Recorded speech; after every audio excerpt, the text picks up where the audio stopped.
Hello दोस्तों, कैसे हैं आप सब। वेलकम टू परी टेलर। दोस्तों, आज हम करने वाले हैं रीडिंग के आपको अपनी लाइफ में चेंजेस लाने के लिए क्या करना चाहिए कि आपकी लाइफ में इम्प्रूवमेंट्स आएँ। ठीक है, अपने बिहेवियर में, अपनी एटीट्यूड में, अपनी लाइफ स्टाइल में क्या चेंजेस लानी चाहिए कि आपका लाइफ में इम्प्रूवमेंट आए। तो ये 2 पाइल्स रखे हुए हैं, पाइल 1, पाइल 2। आपको जो पाइल सबसे ज़्यादा अट्रैक्ट कर रहा है उसको आप सिलेक्ट कीजिए। तो हम रीडिंग स्टार्ट करते हैं, ठीक है। चलिए स्टार्ट करते हैं पाइल 1 से। Romantic feelings.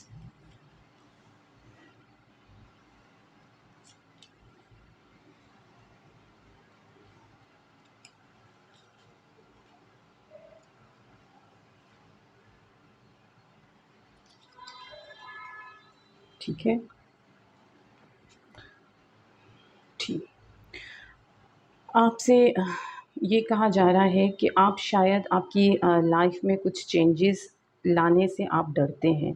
आप अपना सच बताने से, अपने जो सच्चाई है वो, अगर कहीं कोई एक कॉन्फ्लिक्ट हो रहा है, आपको सच का पता है कि यहाँ पे ये हकीकत हुई है, पर आपका माइंड बोलता है कि नहीं बोलना।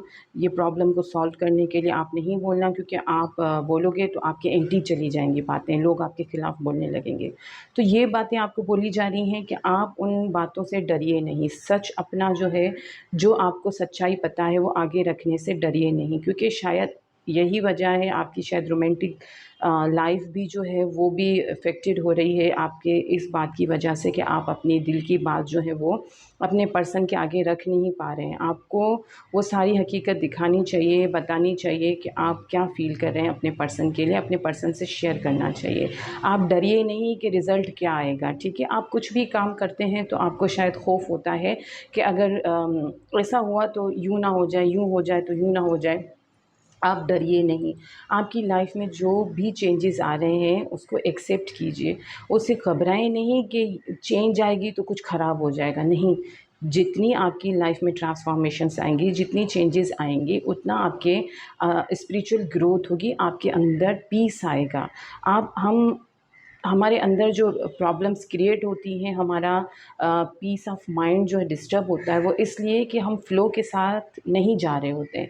हमारी लाइफ जिस तरफ हमें लेके जाना चाहती है, हम उस तरफ नहीं जाते, हम उसके एंटी खड़े हो जाते हैं।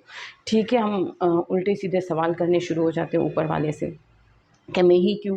हम ये नहीं सोचते कि मैं इसलिए कि शायद मैं ऊपर वाले का अच्छा बंदा हूँ, ऊपर वाले के आगे मेरी ज़्यादा इम्पोर्टेंस है, वो मुझे शायद स्पेशल बच्चों में काउंट कर रहे हैं कि मैं एक ख़ास बच्चा हूँ। उनको जो एक्सपेक्टेशंस है वो मैं पूरी कर सकता हूँ, उनको जो मुझसे उम्मीदें हैं वो मैं पूरी कर सकता हूँ, मैं इम्तिहान अच्छे से दे सकता हूँ। तो आप अपने अंदर धीरज रखिए, सब्र रखिए, और चीज़ों का जो चेंज है उनको जो है वो एक्सेप्ट करने की कोशिश कीजिए, और न्यू एक्सपीरियंसेस को वेलकम कीजिए। उनसे घबराइए नहीं कि अगर मेरी लाइफ में, देख कुछ लोगों की आदत होती है कि ये चीज़, जैसे ये टेबल है यहाँ पे है तो यहाँ से कभी हटाना नहीं है, यहाँ से हटाओगे तो मुझे कुछ हो जाएगा, मतलब कुछ हो ही जाता है उनको। तो ये चेंज, ये जो आपकी स्टाइल है उसको आपको चेंज करना होगा। ठीक है, अगर ये टेबल यहाँ पे है तो आप घर के किसी दूसरे कोने में भी रख के देखिए कि वहाँ पे ये कैसा लगता है। ठीक है, अच्छा लगता है तो एक्सेप्ट कीजिए, नहीं अच्छा लगता तो कोई बात नहीं, थोड़े दिन टाइम पास कीजिए। जैसे आपका सेटिंग हो जाए प्रॉपर तो आप उस हिसाब से अपने हिसाब से रख दीजिएगा। और यही बात आपकी रोमांटिक लाइफ़ को भी इफ़ेक्ट कर रही है। आपको अपनी रोमांटिक लाइफ़ में भी यही चीज़ों को करना होगा, चेंज को एक्सेप्ट करना है आपको। आप घबराइए नहीं, आप डरिए नहीं, ठीक है? अपने अंदर का खौफ़ जो है वो निकाल लीजिए, और ये सोच लीजिए कि इन्नल्लाह मा साबिरीन, कि अल्लाह सब्र करने वालों के साथ होता है। आपको थोड़ा-सा सब्र रखना है, और अगर आपका कोई लव का इश्यू चल रहा है तो उसमें भी आपको थोड़ा पेशेंस रखना है, और अपनी सच्चाई आगे रखनी है, ठीक है? अपनी सच्चाई दिखाने से, अगर आप सपोज़ आपके और आपके पर्सन के बीच में स्टेटस का प्रॉब्लम है, तो वो आप बताने से डरिए नहीं। आप बता दीजिए कि मैं इतना अर्न करता हूँ, इतना है मेरे पास, इतना नहीं है, या ये मेरे पास ये है, ये नहीं है आपको देने के लिए। आप जितना सच बोलेंगे उतना ही आप जो है वो पावर में रहेंगे, ठीक है? आप झूठ बोल के किसी भी रिश्ते को या किसी भी चैलेंज को आगे नहीं बढ़ा सकते हैं और आपके लिए हर्डल्स पैदा होंगी। तो एक, अपने अंदर सच्चाई लाइए, सच एक्सेप्ट कीजिए, सच आगे रखिए, ठीक है? सच से भागे नहीं। दूसरा, अपने अंदर पेशेंस रखिए, ठीक है? अपने अंदर सब्र रखिए, धीरज रखिए, जल्दबाजी ना कीजिए किसी भी चीज़ में। तीसरा, चैलेंजेस को एक्सेप्ट करने से डरिए नहीं, ठीक है? चेंज अगर आपकी लाइफ में हो रही है, आ रही है, तो उस चेंज को एक्सेप्ट करिए, वेलकम कीजिए उसको, उससे डरिए नहीं, ठीक है? इस तरह से करने से आप बहुत पैशनेट, प्रोटेक्टिव और प्रॉस्पेरस हो सकते हैं, ठीक है? और आप अगर चाहें तो ये रेड रूबी जो है वो भी वियर कर सकते हैं लॉकेट्स में या रिंग्स में, तो ये भी आपके लिए काफ़ी इम्प्रूवमेंट लाएगी, ठीक है? चलते हैं पाइल नंबर 2 की तरफ।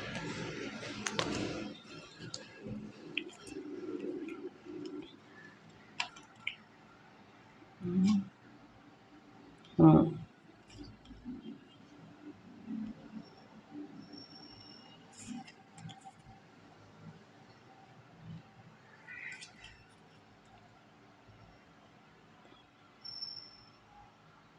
ये क्या था कि हाँ,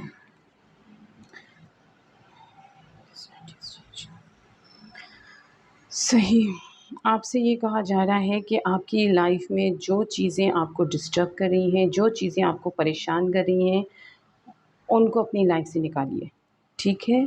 जो भी अगर कोई आपका दोस्त है जो आपको टीज़ करता रहता है, आपको परेशान करता रहता है, आप पे गलत-गलत जुमले बोलता रहता है, तो उससे ख़ुद को रिलीज़ कीजिए, उससे दूर रहिए, ठीक है? जो चीज़ आपको परेशान कर रही है, डिस्टर्ब कर रही है, उन चीज़ों से आप दूर रहिए। अगर कोई ऐसा प्रॉब्लम है, कोई इश्यू है लाइफ में जो आपको परेशान कर रहा है, ठीक है? कोई प्रॉब्लम आ गई है लाइफ में, बहुत सारे प्रॉब्लम्स, इश्यूज़ आ जाते हैं, तो आपकी अपने हिसाब से देख लीजिएगा। तो अगर कोई इश्यू है तो उससे अपना माइंड डाइवर्ट कीजिए, ठीक है?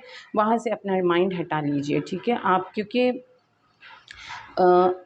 चेंज जो होती है ना लाइफ में, जो चेंज आती है ना, तो आप अपने आप को चेंज करने के लिए आपकी कोई भी एज नहीं होती कि आप समझें कि अभी मैं चेंज करना चाहूँ तो मैं चेंज नहीं हो सकता हूँ, मेरी उम्र हो गई है शायद। आपकी शादी का इशू है, आप किसी कनेक्शन में हैं, तो वो कनेक्शन आपको पसंद नहीं है, ठीक है? आप उससे दूर जाना चाहते हैं, पर आप सोचते हैं कि इतनी मैंने एज बिता दी है, तो अब मैं कैसे करूँ? तो उसके लिए एज की ज़रूरत नहीं होती। वो कहते हैं ना, दिल होना चाहिए था जवान, उम्र चुकी रखी है। तो यही है कि आप आपकी एक नया जन्म लेने के लिए, किसी भी चीज़ के लिए, ये तो मैंने आपको एक एग्ज़ाम्पल दी, पर आपको किसी भी चीज़ के लिए, नया जन्म लेने के लिए देर नहीं है, ठीक है? कोई भी न्यू स्टार्ट करने के लिए, कोई भी न्यू बिगिनिंग करने के लिए आपके पास देर नहीं है। आपका एनर्जी लेवल जो है वो डाउन जा रहा है, उसको अपना बढ़ाइए, अपने एनर्जी लेवल को बढ़ाइए, ठीक है? आप जो है फ़्लो के साथ चलिए, फ़्लो के एंटी मत जाइए। जैसे लाइफ़ आपको लेके जा रही है, आप उसी वे में जाइए। जब आप अगर आप एंटी जाएँगे, तो आपका पीस ऑफ माइंड जो है वो डिस्टर्ब होगा, ठीक है? तो आप अपना पीस ऑफ माइंड डिस्टर्ब ना होने दें, अपना एटीट्यूड पॉज़िटिव रखिए, दूसरों को एनकरेज करिए और सपोर्ट करिए दूसरों को, ठीक है? अगर आपकी लाइफ़ में कोई ऐसा कनेक्शन है, ऐसा दोस्त है, ऐसी रिलेशनशिप है जो जिसके साथ आपको अच्छा नहीं लग रहा है, जिससे आपको दुःख हो रहा है, तो आप उससे कुछ दिन के लिए दूर हो जाइए, थोड़ा-सा समझ लीजिए, समझने की कोशिश करिए, सोचिए कि आपको उनसे क्या शिकायतें हैं, उनको आपसे क्या शिकायतें हैं, उसको दूर करने की कोशिश कीजिए, ठीक है? या अगर नहीं समझ आ रही है, आपको लग रहा है कि फ़ॉल्ट उनका है, तो आप उस कनेक्शन को छोड़ दीजिए, उस पर्सन को छोड़ दीजिए, उस प्रॉब्लम को छोड़ दीजिए। उसको वक़्त के साथ सॉल्व होने दीजिए। और अपनी डाइट पे कंट्रोल रखिएगा, ठीक है? क्योंकि हम जो खाते हैं ना, वो हमारे अंदर जाके क्रिएशंस होती हैं, और वो जो है डाइजेशन के बाद हमारी डिफ़रेंट डिफ़रेंट हार्मोन्स वग़ैरह होते हैं, उनको एग्रीवेट करते हैं या बढ़ाते हैं, ठीक है? तो जैसे स्पाइसी फूड खाने से हम लोग जो है थोड़ा-सा इरिटेटिंग हो सकते हैं, बीपी हाई हो सकता है, जिस वजह से हमें गुस्सा ज़्यादा आ सकता है, बातें बिगड़ सकती हैं। तो खाने में हेल्दी फूड रखिए, अपना फ्रूट्स वेजिटेबल्स ज़्यादा यूज़ कीजिए, ठीक है? स्पाइसी फूड ज़रा कम यूज़ कीजिएगा। और दूसरा कि आपको अल्लाह ने जो कुछ दिया है ऊपर वाले ने, उसके लिए आप जो है वो थैंकफुल रहा करें, ठीक है? उससे नाराज़ मत हुआ करें कि आपने मुझे ये नहीं दिया, वो नहीं दिया, ये हुआ, वो हुआ, इतनी देर हो गई, इतनी लेट हो गया, मेरे साथ ऐसा क्यों हुआ? इन चीज़ों का हमें पता नहीं होता है। देखिए, हर चीज़ का एक साइकिल होता है। अगर आप अपने परेशानियों में हैं, तकलीफ़ों में हैं, तो उसका एक साइकिल है। देखो, सूरज रात के बाद ही आता है ना, रात ख़त्म होती है, रात का साइकिल, फिर सूरज का साइकिल शुरू होता है। इसी तरह से समर, विंटर, ऑटम, स्प्रिंग, इनके भी साइकिल्स होते हैं ना, तो हमारी लाइफ में भी साइकिल्स चलते रहते हैं। जिस तरह से अल्लाह ने वेदर के साइकिल्स रखे हैं, जिस तरह से अल्लाह ने दिन और रात का साइकिल रखा है, इसी तरह से हमारे भी लाइफ के साइकिल्स होते हैं, और हर कोई अपना अलग-अलग साइकिल जो है वो उससे गुज़र रहा होता है, अपना अलग-अलग एग्ज़ाम दे रहा होता है। हम ये सोचते हैं कि सामने वाला जो है उसकी लाइफ बहुत अच्छी है। हम उसके हिसाब से, जैसे वो जी रहा है हम वैसे जिए, नहीं। आप अपने आप को अपने हिसाब से कंट्रोल करें, अपनी लाइफ़ को अपनी लाइफ़ के हिसाब से जिएँ, ठीक है? जैसे आपकी लाइफ़ आपको लेके जा रही है, आप उस वे में जाइए। तो आप दूसरों को फ़ॉलो मत कीजिए। उनके एग्ज़ाम पेपर में क्या आया है हमें नहीं पता। आपका जो पेपर है आप उसको जो है वो ध्यान दीजिए, ठीक है? तो अगर आप कोई फ़ील्ड चेंज करना चाहते हैं अपनी प्रोफ़ेशनल लाइफ़, तो उसमें आपको डरने की ज़रूरत नहीं है, अभी कोई लेट नहीं हुआ है। अगर आप कनेक्शन अपना चेंज करना चाहते हैं, तो उसमें आपको कोई प्रॉब्लम नहीं है।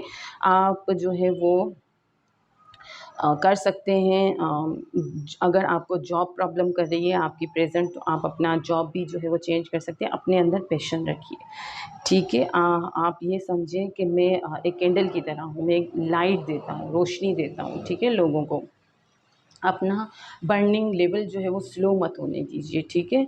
क्योंकि आपके जलने से कितने लोगों को खुशी मिल रही है, कितने लोगों की हीलिंग हो रही है, ठीक है? तो आप ये देखा करें। तो पहली बात कि आपको पॉज़िटिव एटीट्यूड रखना है, दूसरों को सपोर्ट और एनकरेज करना है, और दूसरा कि अपनी बॉडी में, अपने माइंड में, अपनी लाइफ़ में चेंजेस लाने के लिए रेडी रहिए, ठीक है? चेंजेस लाना चाहिए आपको। अगर आप चेंज करना चाहते हैं तो उससे डरिए नहीं। और तीसरा, जो चीज़ें आपको बॉदर कर रही हैं, आपको परेशान कर रही हैं, चाहे वो लाइफ़ हो, करियर इश्यू हो, कुछ प्रोफ़ेशनल लाइफ़ से रिलेटेड हो या आपकी लव लाइफ़ से रिलेटेड हो, आप उसको चेंज कीजिए, ठीक है? आप उसको अपनी लाइफ़ से दूर कीजिए। फ़ोर्थ, आप अपना जो पैशन है, जो आपका जुस्तजू है, जो मेहनत है, वो आप अपनी जो है वो कम मत कीजिए, ठीक है? और अपने आप को फ़्लो के साथ चलाने की कोशिश कीजिए, फ़्लो के एंटी मत जाइए, जैसे लाइफ़ चला रही है वैसे चलिए, ठीक है? तो ये थी आप लोगों की रीडिंग। चलते हैं, मिलते हैं अगली रीडिंग में, तब तक के लिए अल्लाह हाफ़िज़।